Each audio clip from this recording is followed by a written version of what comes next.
स्वागत आप सभी का। आप देख रहे हैं धन धनाधन। आपके साथ मैं हूं प्रतीक्षा, मेरे साथ वरुण कुमार जी मौजूद हैं। अर्थ व्यापार जगत की, अर्थव्यवस्था की हर एक खबर हम लेकर इस कार्यक्रम के जरिए आपके सामने हाजिर होते हैं। आज हम बात करेंगे पड़ोसी मुल्क पाकिस्तान की।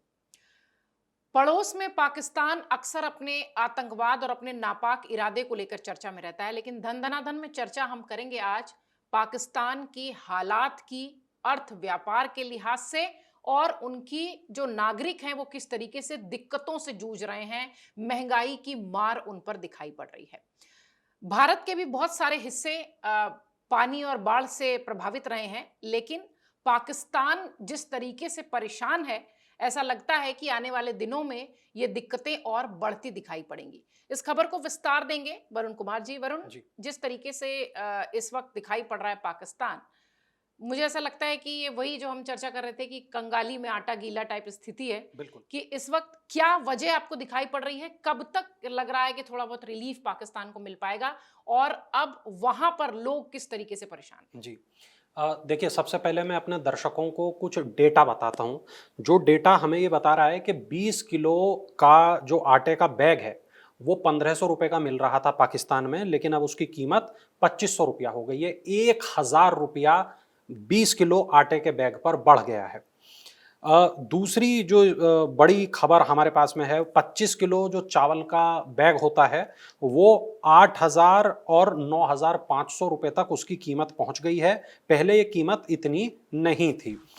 25 किलो जो चावल की बोरी थी वो तकरीबन 1000 रुपये महंगी हो गई है। और जो रिटेल कीमतें हैं, यानी कि जो खुदरा बाजार में जो कीमतें होती हैं किलो के हिसाब से, जो चावल है वो तकरीबन 40 रुपये किलो तक महंगा हो गया है। यानी पाकिस्तान में गेहूं महंगा हो गया, आटा महंगा हो गया, चावल महंगा हो गया। और यदि आप देखिए कि जो बेसिक चीजें होती हैं किसी भी देश की, वो मानी जाती हैं रोटी कपड़ा मकान, तो यहाँ पर रोटी तो कम से कम पाकिस्तान की हमें बहुत महंगी होती हुई दिखाई दे रही है। पाकिस्तान की ये जो हालत है ये क्यों हुई, ये बहुत स्पष्ट इसकी वजह है। पाकिस्तान में पिछले दिनों बारिश की स्थितियां बहुत ज्यादा बनी हुई थी। पाकिस्तान में बाढ़ की स्थिति बनी हुई थी। लाखों लोग पाकिस्तान के इस बाढ़ की, इस बारिश की चपेट में आ गए, और ये जो पूरा पाकिस्तान है इस बाढ़ से, इस बारिश से बहुत ज्यादा प्रभावित हुआ। तो कुल मिलाकर वहां खाने पीने की चीजों के दाम बहुत ज्यादा बढ़ गए। जब हम कहते हैं खाने पीने की चीजों के दाम बढ़ गए, तो हम केवल रोटी यानी कि आटे और चावल की बात नहीं कर रहे होते, हम बात सब्जियों की भी कर रहे होते हैं। पाकिस्तान में सब्जियों के दाम भी बहुत ज्यादा इन दिनों बढ़े हुए हैं। जो पाकिस्तान की बड़ी वेबसाइटें हैं, चाहे मैं डॉन की बात करूं या डेली पाकिस्तान की बात करूं, तो जी बिल्कुल, वहां पर भी यही खबरें बड़ी प्रमुखता से बताई गई हैं। रिपोर्ट्स हमारे पास में जो हैं वो हमें ये बताती हैं कि आमतौर पर पाकिस्तान में जो सितंबर के बाद गेहूं और आटे की कीमतें बढ़ जाती हैं, मौसमी चक्र है उस तरीके का, वहां पर ऐसा अक्सर होता है, अमूमन होता है। मांग बढ़ने पर जो मिलें हैं वो गेहूं खरीद कर आटा तैयार करती हैं। सरकार अपने स्टॉक से या आयात करके जो कीमतें हैं उसको स्थिर रखने का प्रयास करती है। लेकिन इस बार ऐसा कुछ भी नहीं हुआ। न पाकिस्तान की सरकार ने गेहूं को बाहर से आयात किया, न पाकिस्तान की सरकार ने जो अपना स्टॉक था गेहूं का उसमें से गेहूं को रिलीज किया। और फिलहाल बाजार में चूंकि गेहूं की कमी है, और इस वजह से लगातार हम ये देखते हैं कि पाकिस्तान में आटे की कीमतें बढ़ती हुई हमें दिखाई दे रही हैं। बड़ी जो इसकी वजह है वो बाढ़ को बताया जा रहा है। भारी बारिश हुई थी, नदियां उफान पर थीं, कुछ क्षेत्रों में फसल को बहुत भारी नुकसान हुआ। जैसा वरुण जी, मैं रोक रही हूं, जैसा हम पंजाब में स्थिति देख रहे हैं, मुझे लगता है पाकिस्तान पूरी तरह से वैसे ही प्रभावित हुआ है। बिल्कुल बिल्कुल। और आप देखें, पाकिस्तान के पास ऐसा नहीं है कि वहां उनके स्टॉक में गेहूं नहीं होगा, उनके पास स्टॉक में गेहूं होगा, लेकिन सरकार ने चूंकि अभी तक रिलीज नहीं किया और कालाबाजारी दबाकर हो रही है, इसलिए पाकिस्तान के नागरिक परेशान है। परेशानी हमारे यहाँ भी हुई, हमारे यहाँ भी बहुत भारी बारिश हुई। हम देखें मध्य प्रदेश में, बिहार में, राजस्थान में, उत्तर प्रदेश में, पंजाब की स्थिति तो हमने देखी, हिमाचल की स्थिति हमने देखी, उत्तराखंड की स्थिति हमने देखी, जम्मू कश्मीर की हालत हमने देखी। हर जगह बाढ़ के हालात थे। जो हम लोग लगातार जो वीडियोस बनाते हैं अपने दर्शकों तक पहुंचाते हैं, उसमें हमने देखा कि वो वीडियोस ऐसे थे कि दिल को दहला दें। लोग परेशान थे, रो रहे थे, बिलख रहे थे। प्रधानमंत्री ने लगातार दौरे किए हैं, वहां की जो सरकारें हैं वो उस पर काम कर रही हैं। पूरे देश में हर जगह से पंजाब के लिए दुआएं हो रही हैं, ट्रक भर भर कर खाद्य सामग्री पहुंच रही है। लेकिन पाकिस्तान की जब हम बात करते हैं तो पाकिस्तान तकरीबन पूरा का पूरा ही बाढ़ की चपेट में था, बारिश की चपेट में था, और पाकिस्तान की सरकार ने इस बात को तनिक भी तवज्जो नहीं दी, गंभीरता से नहीं लिया, और यही कारण है कि वहां हालात बिगड़ते चले गए। और पाकिस्तान की सरकार इतनी संजीदा है भी नहीं अपने नागरिकों के प्रति। ये बिल्कुल। तो हम लोग हर मुद्दे पर देखते रहे हैं। मैं थोड़ा सा समझना चाहूंगी कि ये बाढ़ प्लस महंगाई वाला जो ये दोहरा अटैक पाकिस्तान पर है, क्या सरकारों की तरफ से भी कोई उस तरीके का काम हो रहा है मदद के लिए? क्या वो अंतर्राष्ट्रीय स्तर पर कोई मदद चाहते हैं, या किस तरीके की कहानी अभी इस वक्त सरकार के लेवल पर हो? बिल्कुल, देखिए रिपोर्ट्स जो हैं वो हमें ये बता रही हैं कि एक तो वहाँ पर किसानों ने पिछले साल की तुलना में, चूंकि सरकार गेहूं के दाम उनको कम दे रही थी, तो किसानों ने सरकार को गेहूं देने से मना कर दिया। सरकार के पास गेहूं कम पहुंचा, सरकार के पास गेहूं कम पहुंचा। दूसरी बात यह कि आटा मिल मालिक जो थे और अन्य जमाखोर जो थे, उन्होंने गेहूं का भंडारण किया, बाजार में कमी हो गई, दाम और बढ़ गए। सरकार ने जो मिले हैं वहां से गेहूं को जब्त किया और रियायती दर पर बिक्री का आदेश भी दिया, लेकिन सरकार के हाथ बहुत गेहूं लग नहीं पाया। एक बात यह भी है कि आमतौर पर सितंबर के बाद गेहूं की और आटे की कीमतें पाकिस्तान में बढ़ जाती हैं, क्योंकि मौसम उस तरीके का होता है। बाढ़ के कारण फसल को चावल की नुकसान हुआ है, परिवहन, चूंकि वहां भी सड़कें, पहाड़, ऐसी कई स्थिति हैं, तो आमतौर पर होता क्या है, ट्रांसपोर्टेशन यदि खराब होता है, रुक जाता है, तो भी एक जगह से दूसरी जगह मदद पहुंचाने में बड़ा वक्त लग जाता है, चीजें भी महंगी हो जाती है।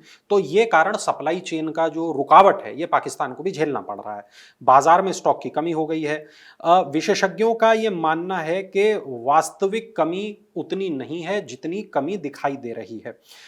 एक बात ये भी है कि पाकिस्तान ने ऑलरेडी इतना पैसा दूसरे देशों से कर्ज के रूप में ले रखा है, चाहे वो विश्व बैंक हो, चाहे वो IMF हो, चाहे वो चीन हो, या दुनिया के अन्य देश हो, वहां से इतना पैसा पाकिस्तान ने ऑलरेडी ले रखा है कि कोई देश या कोई संस्था वो पाकिस्तान की इस वक्त मदद करने को तैयार नहीं है। हमने बहुत ज्यादा वक्त नहीं हुआ जब हमने वो तस्वीरें देखी थी कि पाकिस्तान में एक एक बोरी आटे के लिए किस तरह लड़ाई हो रही थी, जनता सड़क पर उतर आई थी, पाकिस्तान के बच्चे दूध के लिए परेशान हो रहे थे। अगर ये हालात चलते रहे तो पाकिस्तान में वो तस्वीरें दोहराई जा सकती हैं। एक रिपोर्ट हमारे पास में है जो हमें ये बताती है कि पाकिस्तान के ऊपर जो कर्ज है वो लगातार काफी बढ़ता जा रहा है। मैं कुछ डेटा आपको यहां बताता हूं। डेटा हमें यह बताता है कि पाकिस्तान के ऊपर 131.1 अरब डॉलर का बाहरी कर्ज है। IMF का कर्ज 7.6 अरब डॉलर है। चीन का कर्ज तकरीबन 30 अरब डॉलर का है। विश्व बैंक और एशियाई विकास बैंक का भी पाकिस्तान के ऊपर अरबों डॉलर का कर्ज है। पाकिस्तान का जो सेंट्रल बैंक है, स्टेट बैंक ऑफ पाकिस्तान उसको कहा जाता है। विदेशी मुद्रा भंडार पाकिस्तान के पास 14 से 19 अरब डॉलर का है। गोल्ड रिजर्व पाकिस्तान के पास तकरीबन 65 अरब डॉलर का है। GDP पाकिस्तान की तकरीबन 373 अरब डॉलर की है। प्रति व्यक्ति आय पाकिस्तान की तकरीबन 1700 डॉलर है सालाना। आयात पाकिस्तान करता है तकरीबन 61 अरब डॉलर का और निर्यात पाकिस्तान करता है तकरीबन 36 अरब डॉलर का। माना यह जा रहा है, ये डेटा मैं आपको इसलिए बता रहा हूं ताकि पाकिस्तान की एक ओवरऑल आर्थिक तस्वीर हम दिखा सकें अपने दर्शकों के कि पाकिस्तान में स्थिति है क्या। पाकिस्तान में इस वक्त गेहूं और आटे की कीमतों में ये जो बढ़ोतरी हुई है और चावल की कीमतों में जो बढ़ोतरी हुई है, इसकी वजह से पाकिस्तान के जो लोग हैं वो त्राहिमाम कर रहे हैं। जमाखोरी इसकी बड़ी वजह है, बाढ़ इसकी बड़ी वजह है, बारिश इसकी बड़ी वजह है, पाकिस्तान सरकार की नीतियां इसकी बड़ी वजह है। और अब यदि हालात ऐसे ही चलते रहे तो पाकिस्तान के सामने अगला जो संकट खड़ा होगा वो कपड़े का संकट खड़ा हो सकता है, क्योंकि उसकी भी दो वजह हैं। एक तो कपास की जो खेती होती है उसको बड़ा नुकसान हुआ है। दूसरी बात, जो टैरिफ का असर है उससे पाकिस्तान भी बहुत ज्यादा बचा हुआ नहीं है। बेशक अमेरिका का उसको वरद हस्त प्राप्त है, लेकिन उसके बाद भी कहीं ना कहीं जो टैरिफ का असर है वो भी उसको देखने के लिए मिल रहा है। बांग्लादेश पे असर हो रहा है या दूसरे ऐसे देश जो कपड़ा उत्पादक देश कहे जाते हैं, यदि वहां से पाकिस्तान के पास वो कपड़े सस्ते नहीं पहुंचेंगे तो पाकिस्तान को इसका जो खमियाजा है वो चुकाना पड़ सकता है। प्रतीक्षा, बिल्कुल। और भारत ने तो पहले ही अपने सारे जो है व्यापारिक संबंध पाकिस्तान से बंद कर रखे हैं। तो जिस तरीके से पानी बाढ़ ने पाकिस्तान को डुबो दिया है, पाकिस्तान के नागरिकों की जेब भी डूबी हुई दिखाई पड़ रही है, महंगाई से वो त्रस्त हैं और सरकार हमेशा से अपने नागरिकों के प्रति कभी भी पाकिस्तान की सरकार इतनी संजीदा रही नहीं है। भारत ने भी प्राकृतिक संकट को झेला है, लेकिन लगातार हम उससे उबरने की कोशिश कर रहे हैं। केंद्र और राज्य की सरकारें मिलकर काम कर रही हैं, लेकिन पाकिस्तान में कुछ ऐसी तस्वीर दिखाई नहीं पड़ती। और जैसा कि शुरुआत में वरुण जी ने कहा कि रोटी, कपड़ा और मकान वाला जो संकट है वो पाकिस्तान के ऊपर काफ़ी समय से मंडरा रहा था। रोटी फिलहाल महंगी हो गई है, मकान क्षतिग्रस्त हैं और कपड़े की बात तो उन्होंने करी दी कि टैरिफ के बाद वो दिक्कत आ सकती है। पड़ोसी मुल्क परेशान है, पड़ोस की सरकार किस तरीके से संजीदा होती है अपने नागरिकों के प्रति, ये देखने वाली बात होगी। फिलहाल अर्थव्यवस्था चरमराई हुई है पाकिस्तान की। बहुत शुक्रिया आप सबका। अगर आप ये वीडियो YouTube पर देख रहे हैं तो हमारे चैनल को सब्सक्राइब कर बेल आइकन दबाएं और Facebook पर देख रहे हैं तो हमारे पेज को लाइक करें।